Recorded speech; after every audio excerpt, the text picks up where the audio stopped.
স্বাগতম জানাইছো আৰু এই মুহূৰ্তত এটা গুৰুত্বপূৰ্ণ বাতৰি দিব ওলাইছো ৰাজ্যত কোভিড আক্ৰান্ত আৰু যিসকল হস্পিটালাইজ হ'ব তেওঁলোকৰ বাবে নতুন নিয়ম জাৰি কৰা হৈছে তাৰ লগতে হোম আইসোলেশনৰ নতুন নিয়ম আৰু চিকিৎসাৰ বাবে কেইবাটা গুৰুত্বপূৰ্ণ নিয়ম জাৰি কৰা হৈছে এই মুহূৰ্তৰ বিগ ব্ৰেকিং নিউজ আমি আপোনালোকক জনাব ওলাইছো কোভিড আক্ৰান্ত সকলৰ বাবে ৰাজ্যত নতুন নিয়ম জাৰি কৰা হৈছে আৰু এই নতুন নিয়ম হৈছে যে তেওঁলোক কিমান দিন হস্পিটালত থাকিব লাগিব যিসকল কোভিডত আক্ৰান্ত হৈছে কোভিডত আক্ৰান্ত সকল 5 দিনৰ পিছত চিকিৎসালয়ৰ পৰা তেওঁলোকক ডিসচাৰ্জ দিয়া হ'ব যিসকল কোভিডত আক্ৰান্ত হৈ চিকিৎসালয়ত ভৰ্তি হ'ব 5 দিনৰ পাছত তেওঁলোকক চিকিৎসালয়ৰ পৰা ডিসচাৰ্জ দিয়া হ'ব তেওঁলোকক চিকিৎসালয়ৰ পৰা যোৱাৰ অনুমতি দিয়া হ'ব ডিসচাৰ্জৰ সময়ত ৰেপিড বা আৰটিপিসিআৰ টেষ্টৰ প্ৰয়োজন নাথাকিব অৰ্থাৎ যেটো ইমান দিনে কৰি থকা হয় যে ডিসচাৰ্জৰ সময়ত পুনৰ টেষ্ট কৰা হয় সেয়া ৰেপিড বা আৰটিপিসিআৰ টেষ্ট প্ৰয়োজন নহব 5 দিনৰ পিছত যাব লাগিব ডিসচাৰ্জৰ পাছত দুদিন হোম আইসোলেশনত থাকিব লাগিব অৰ্থাৎ সৰ্বমুঠ 7 দিন থাকিব লাগিব 5 দিন হস্পিটাল 2 দিন হোম আইসোলেশনত থাকিব লাগিব এয়া নতুন নিয়ম জাৰি কৰা হৈছে আন ৰোগীৰ সকলৰ বাবেও কেইবাটাও নতুন নিয়ম জাৰি কৰা হৈছে অৰ্থাৎ ইমাৰ্জেন্সিত যদি কোনোবা বেলেগ ৰোগী যায় কোভিডৰ বাদে অন্য কোনো ৰোগী যদি যায় তেওঁলোকৰ কোভিড পৰীক্ষাৰ ফলাফলৰ বাবে অপেক্ষা কৰিব নালাগিব চিকিৎসালয়ত কিলেগলে চৰকাৰী হওক বেচৰকাৰী হওক জৰুৰী চিকিৎসাৰ বাবে অহা সকলক কোভিড পৰীক্ষাৰ বাবে অপেক্ষা কৰিব নালাগিব যিসকলে ইমাৰ্জেন্সিত যায় কি লাগিলে সৰকাৰি হস্পিটাল হওক বা বেসৰকাৰি হস্পিটাল হওক কোনো হস্পিটালতে তেওঁলোকৰ কোভিড ৰিপৰ্টৰ বাবে চিকিৎসা পলম কৰিব নোৱাৰিব এয়া নতুন নিয়ম জাৰি কৰা হৈছে এই মুহূৰ্তত ৰাজ্যত কেইবাটাও নতুন নিয়ম আহিছে আমাৰ সেই নতুন নিয়মখিনি লৈ মোৰ সহযোগী নেত্ৰ বৰা প্ৰস্তুত হৈ আছে আপোনালোকক জনাবৰ বাবে কিন্তু এই মুহূৰ্তত আমি আপোনালোকক ফুল প্লেটৰ মাধ্যমেৰে জনাবলৈ চেষ্টা কৰি আছো কি আছে মই পুনৰবাৰ ফুল প্লেটৰ মাধ্যমেৰে জনাবলৈ চেষ্টা কৰিম আমাৰ দৰ্শকসকলক জনাম যে কি নতুন নিয়ম জাৰি কৰা হৈছে এই মুহূৰ্তত পুনৰ মই পিচিআৰ টিমক কম যদি আমি ফুল প্লেট পাওঁ এই মুহূৰ্তৰ বিগ ব্ৰেকিং নিউজ আমি আপোনালোকক জনাই আছো যে কোভিড আক্ৰান্ত সকলৰ বাবে ৰাজ্যত নতুন নিয়ম দিয়া হৈছে যিসকল চিকিৎসালয়ত ভৰ্তি হ'ব চিকিৎসালয়ত ভৰ্তি হোৱা লোকসকল 5 দিন চিকিৎসালয়ত থাকিব লাগিব আৰু 5 দিনৰ পিছত তেওঁলোকক ডিসচাৰ্জ দিয়া হ'ব অৰ্থাৎ চিকিৎসালয়ৰ পৰা যোৱাৰ অনুমতি দিয়া হ'ব কিন্তু তেওঁলোক 7 দিন থাকিব লাগিব আইসোলেশনত চিকিৎসালয়ৰ পৰা যোৱাৰ পাছতো দুদিন থাকিব লাগিব ঘৰত হোম আইসোলেশনত থাকিব লাগিব ডিসচাৰ্জৰ সময়ত কোনো ধৰণৰ ৰেপিড বা আৰটিপিসিআৰ টেষ্টৰ প্ৰয়োজন নহব ইতিমধ্যে নতুন নিয়ম ইতিমধ্যে জাৰি কৰা হৈছে আৰটিপিসিআৰ টেষ্ট বা ৰেপিড টেষ্টৰ প্ৰয়োজন নহব ডিসচাৰ্জৰ পাছত দুদিন থাকিব লাগিব হোম আইসোলেশনত অৰ্থাৎ সৰ্বমুঠ 5 দিন হস্পিটালত আৰু 2 দিন ঘৰত 7 দিন থাকিব লাগিব আইসোলেশনত এয়া নতুন নিয়ম জাৰি কৰা হৈছে ৰাজ্যত আৰু কোভিডৰ বাদে আন যিসকল ৰোগী আছে আন ৰোগীসকলৰ বাবেও দিয়া হৈছে যে কোনো চৰকাৰী বা বেচৰকাৰী হস্পিটালত ইমাৰ্জেন্সিত যোৱা যিসকল ৰোগী আছে তেওঁলোকে কোভিড ৰিপৰ্টৰ বাবে তেওঁলোকৰ চিকিৎসাত পলম কৰিব নোৱাৰিব বা চিকিৎসা দিব লাগিব যে কোভিড ৰিপৰ্ট আহা নাই সেইবাবে তেওঁলোকৰ চিকিৎসাত পলম কৰিব নোৱাৰিব এই নিয়ম প্ৰযোজ্য হ'ব ৰাজ্যৰ চৰকাৰী বেচৰকাৰী সকলো চিকিৎসালয়ত কোভিডত আক্ৰান্ত সকল 5 দিন চিকিৎসালয়ত থাকিব লাগিব 2 দিন হোম আইসোলেশনত আৰটিপিসিআৰ বা ৰেপিড টেষ্টৰ প্ৰয়োজন নহব ডিসচাৰ্জত 5 দিন হস্পিটালত থকাৰ পাছত তেওঁলোকক ডিসচাৰ্জ দিয়া হ'ব এয়া নতুন নিয়ম জাৰি কৰা হৈছে ৰাজ্যত কেইবাটাও নতুন নিয়ম আহিছে চিকিৎসাক লৈ আহিছে যিসকল কোভিডত আক্ৰান্ত হ'ব সেই আক্ৰান্ত হোৱা সকলক লৈ আহিছে কেইবাটাও নতুন নিয়ম ইতিমধ্যে আহিছে সেয়া আমি আপোনালোকক জনাবলৈ চেষ্টা কৰি আছো যে 5 দিন চিকিৎসালয়ত থকাৰ পাছত চিকিৎসালয়ৰ পৰা কোভিড আক্ৰান্ত সকলক ডিসচাৰ্জ দিয়া হ'ব ডিসচাৰ্জৰ সময়ত ৰেপিড বা আৰটিপিসিআৰ টেষ্টৰ প্ৰয়োজন নহব আৰু 5 দিন চিকিৎসালয়ত থকাৰ পাছত ডিসচাৰ্জ হোৱাৰ পিছত 2 দিন থাকিব লাগিব হোম আইসোলেশনত এয়া নতুন নিয়ম জাৰি কৰা হৈছে ৰাজ্যত আৰু কোভিড ৰোগীৰ বাদে আন যিসকল ৰোগী আছে তেওঁলোকে যাতে চিকিৎসাত অসুবিধা নহয় গতিকে তেওঁলোকৰ যদি ইমাৰ্জেন্সি সাৰ্ভিছত যায় তেতিয়াহ'লে তেওঁলোকৰ কোভিড পৰীক্ষাৰ ৰিপৰ্টৰ বাবে তেওঁলোকে অপেক্ষা কৰিব নালাগিব যদিহে তেওঁলোকৰ কোভিডৰ কোনো সিম্পটমছ নাথাকে এয়া নতুন নীতি নিয়ম জাৰি কৰা হৈছে নেত্ৰ বৰাৰ সৈতে মই সংযুক্ত হৈছো নেত্ৰ কেইবাটাও নতুন নিয়ম জাৰি কৰা হৈছে কি নতুন নিয়ম দিয়া হৈছে আনিছা লিখিত সময় অসম চৰকাৰৰ ফালৰ পৰা কেইবাটাও জৰুৰী নিৰ্দেশনা দিয়া হৈছে নতুন নিয়ম এই মুহূৰ্তত দিয়া হৈছে এখন নিৰ্দেশাৱলী অসম চৰকাৰৰ ফালৰ পৰা প্ৰকাশ কৰা হৈছে স্বাস্থ্য বিভাগৰ ফালৰ পৰা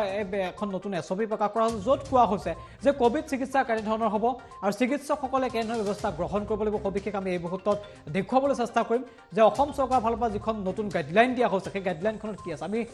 দেখাবলৈ চেষ্টা কৰিছোঁ অসম চৰকাৰৰ স্বাস্থ্য বিভাগৰ ফালৰ পৰা এখন গাইডলাইন দিয়া হৈছে গাইডলাইন আটাইতকৈ গুৰুত্বপূৰ্ণ অংশটো আমি এই মুহূৰ্তত দেখাব বিচাৰিছোঁ টেষ্টিং বুলি এটা খুবেই গুৰুত্বপূৰ্ণ অংশ এই মুহূৰ্তত তেওঁলোকৰ অসম চৰকাৰৰ ফালৰ পৰা দিয়া হৈছে য'ত আটাইতকৈ গুৰুত্বপূৰ্ণ কথাটোৱে কোৱা হৈছে যে no emergency procedure including surgery and delivery should be delayed for lack of test বুলি তেওঁলোকে উল্লেখ কৰিছে অৰ্থাৎ কোনো ধৰণৰ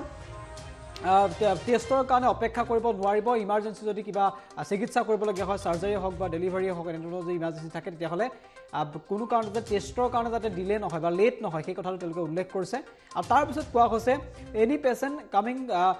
coming to casualty emergency facilities বুলি তেওঁলোকে উল্লেখ কৰিছে মেডিকেল কলেজ ডিষ্ট্ৰিক্ট হস্পিটেল যদি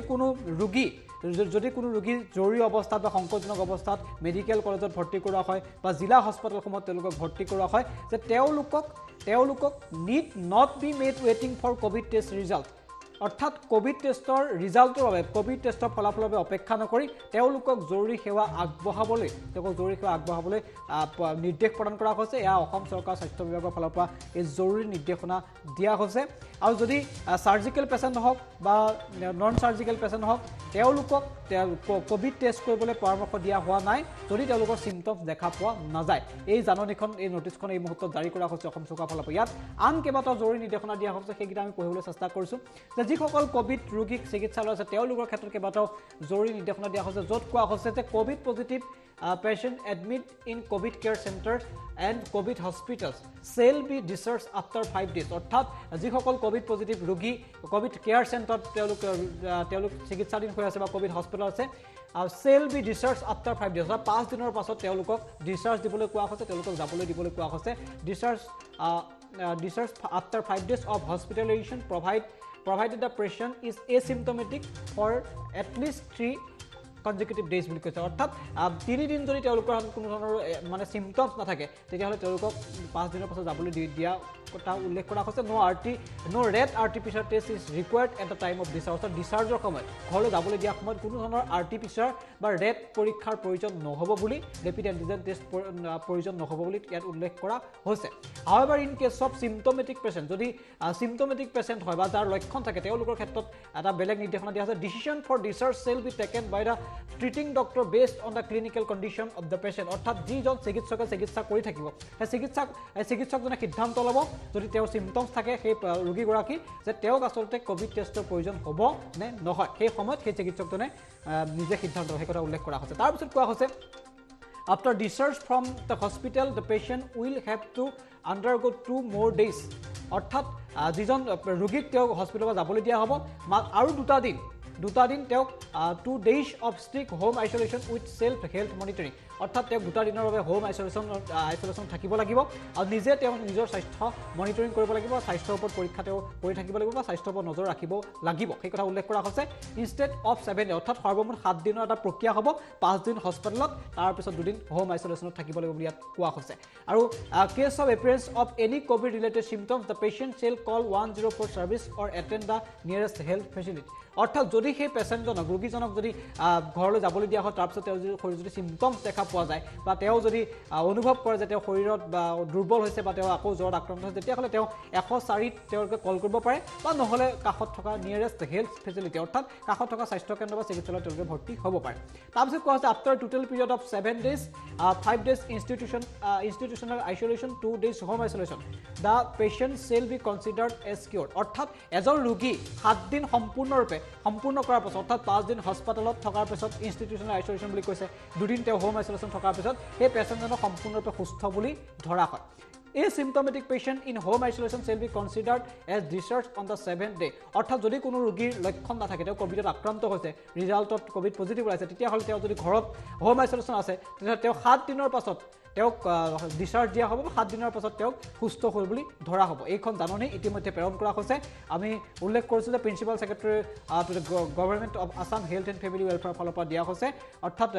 অসম চৰকাৰৰ ফালৰ পৰা স্বাস্থ্য বিভাগৰ ফালৰ পৰা জৰুৰী নিৰ্দেশনা দিয়া হৈছে জাননীখন যদি কেইবাটাও গুৰুত্বপূৰ্ণ কথা ইতিমধ্যে উল্লেখ কৰিছে আৰু কোভিড ৰিলেটেড কোভিড পৰীক্ষা কোভিড টেষ্টিঙৰ সন্দৰ্ভত কেইবাটাও জৰুৰী নিৰ্দেশ দিয়া হৈছে দীক্ষিত খবৰ হয় ধন্যবাদ জনাইছোঁ নেত্ৰ আৰু এই মুহূৰ্তৰ সকলোতকৈ ডাঙৰ খবৰ যে কোভিড ৰোগীসকলৰ বাবে নতুন নিৰ্দেশনা জাৰি কৰা হৈছে নতুন নিয়ম অৰ্থাৎ 5 দিন তেওঁলোক হস্পিটেলত থাকিব লাগিব যদিহে তেওঁলোক চিকিৎসালয়ত ভৰ্তি হয় 3 দিন যদি কোনো ধৰণৰ সিম্পটমছ নাথাকে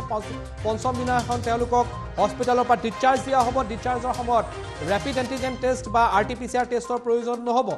হস্পিটেলৰ পৰা ডিসচাৰ্জ হোৱাৰ পিছত হস্পিটেলৰ পৰা ওলাই অহাৰ পিছত 2 দিন হোম আইসোলেশনত থাকিব লাগিব এয়াও নিৰ্দেশ এয়া নতুন নীতি নিয়ম জাৰি কৰা হৈছে আৰু 7 দিনৰ পিছত তেওঁলোক সুস্থ বুলি গণ্য কৰা হ'ব আৰু যিসকলে কোভিডৰ বাদে অন্য ৰোগৰ চিকিৎসা কৰিব গৈছে বা ইমাৰ্জেন্সি সেৱাত গৈছে তেওঁলোকৰ যদি কোনো ধৰণৰ সিম্পটমছ নাথাকে তেতিয়াহ'লে